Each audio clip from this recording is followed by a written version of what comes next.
Nasıl ki Ramazan ayı denince akla Kur'an-ı Kerim geliyorsa, Ağustos ayı denince de akla namaz geliyor.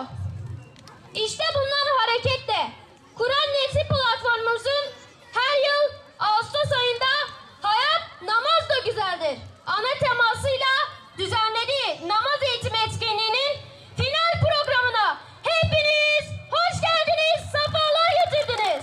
Siz değerli misafirlerimize programımızın akışını sunmak istiyorum. Programımız kelamların en yücesi olan Kur'an-ı Kerim tilaveti.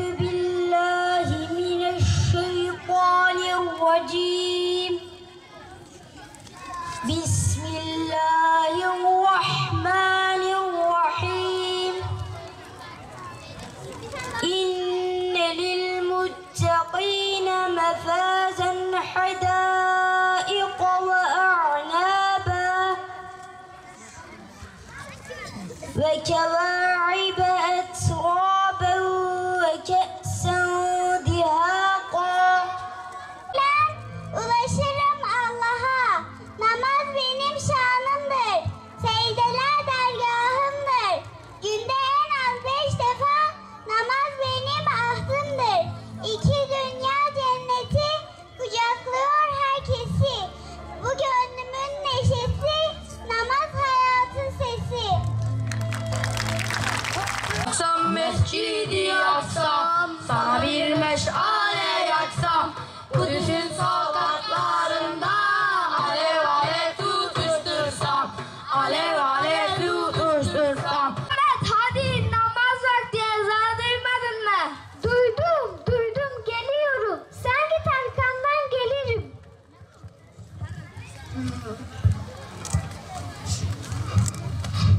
Ahmet, şimdi sırası değil. Gelince izlersin. Namazı yetişmelisin. Çok harika bir film. Bence kaçırmamalısın. Otur ve izle. Ne olacak? Bu seferlik gitmeyi ver canım. Oyalanmamalısın Ahmet. Hem zaten bugün yeterince izlemedin mi? Hadi gecikmeden git. Şimdiye kadar gittin de ne oldu? Bir yere gitmezsen ölmezsin ya. Ah Ahmet ah. Uyma şeytana. Vaktini televizyon başında boşa getireceğini camidekilerle birlikte ol. Şeytanın beni kandırmasına müsaade etmemeliyim. Namaz her şeyden daha önde gelir. Nereye böyle Ahmet? Camiye gidiyorum. Namaz kılmaya. Öyle mi? Biz de arkadaşlarla havuza gidiyoruz. İstersen sen de gel bizimle. Biraz beklerseniz olmaz mı? Camiden döndükten sonra gideriz. Hepimiz hazırız ve o kadar da bekleyemeyiz. Bırak onlar gitsinler Ahmet. Hem hafta sonu zaten hocanın sizi havuza götüreceğini söylemişti. Biraz sabret bence. Bu sıcakta havuzda olmak var. Oo, serin serin ne güzel olur. Keyif alırsın. Camide de sıkılmazsın ki Ahmet. Hem orası da serin. Ve orada arkadaşlarım var. Ahmet, havuza git. Havuz. Havuza daha sonradan da gidebilirim. Namazımı havuza kurban etmeyeceğim inşallah. Ahmet birazdan maçımız var. Hem de kulası. Ahmet birazdan maçımız var. Hem de kulası. Bir kişi eksik takımda, gelmiyor musun?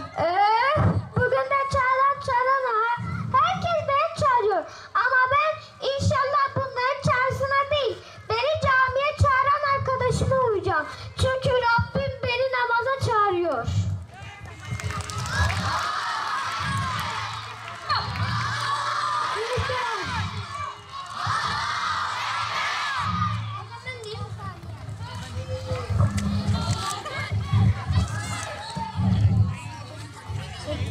Hayat namazla güzelliği. Hayat namazla güzelliği.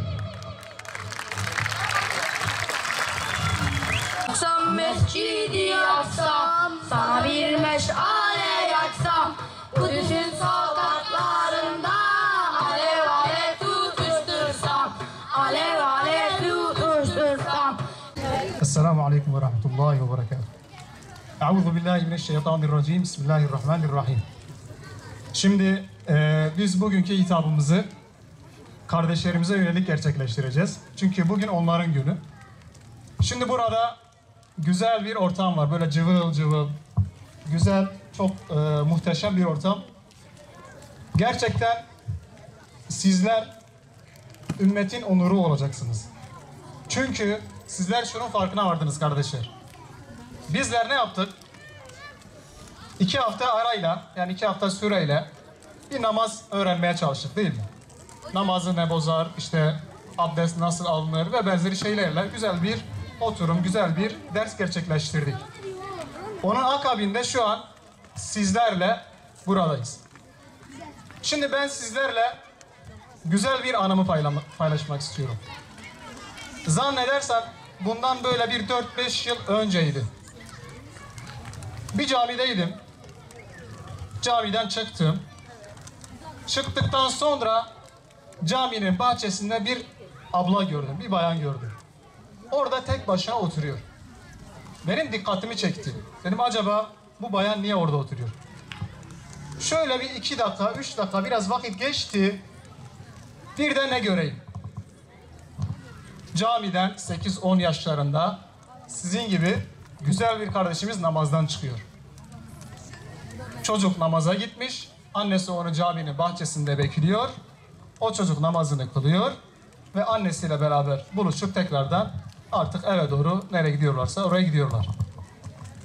Ben o anı görünce hakikaten çok duygulandım. Ve unutmadım. Yani yıllar geçse de ben buraya çıkmadan önce acaba ben bu güzel kardeşlerime, bu güzel ortamda ne anlatabilirim diye düşündüm. Gerçekten o anı aklıma geldi ve sizlerle paylaşmak istedim. Değerli kardeşlerim, burada bize gerçekten büyük bir mesaj var. Bizler küçüğüyle, büyüğüyle, yaşlısıyla, genciyle, hastasıyla, sağlıklı olan bireyiyle eğer ki namaza yapışırsak gerçekten ümmetin bir onuru, umudu olmuş oluruz. Allah'ım kalbimizi dinin üzere sabit kıl. Ya Rabbi kalplerimizi ilminle süsle, ibadetinle bütün azalarımızı güzelleştir.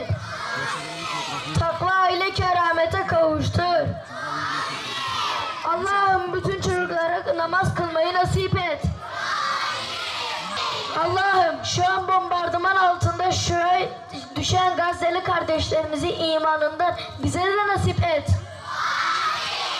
Onlar gibi iman edip salih amel işlemeyi ve ne olursa olsun namaz kılmayı, namazlarımızı terk etmemeyi bizlere nasip et. Allah'ım bizleri de Filistinli kardeşlerimiz gibi cennetine al ve bizi orada rızıklandır. Amin. Velhamdülillahi Rabbil alemin. El Fatiha.